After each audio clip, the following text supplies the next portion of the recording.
गजरा के साथे साथे अलुआ कटाता अलुआ कटाता। Mix by Preeti recording studio Dayalpur. गजरा के साथे साथे अलुआ कटाता अलुआ कटाता। गजरा के साथे साथे अलुआ कटाता अलुआ कटाता हो अलुआ कटाता। गजरा के साथे साथे अलुआ कटाता अलुआ कटाता हो अलुआ कटाता। बिना वाली माई के मूर्ति पूजाता बिना वाली माई के मूर्ति पूजाता। जुलिया के साथे साथे लुलिया पूजता जुलिया के साथे साथे लुलिया पूजता। गजली के साथे साथे अनुओ पूजता गजली के साथे साथे अनुओ पूजता। अलुआ कटाता गजरा के साथे साथे अलुआ कटाता अलुआ कटाता।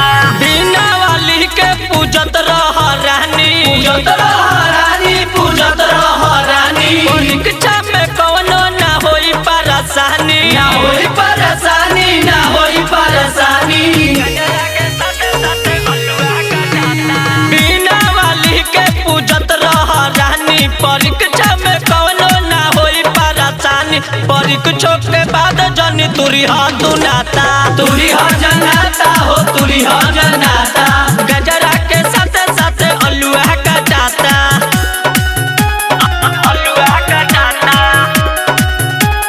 गजरा के साथे साथे अलुआ कटाता अलुआ कटाता।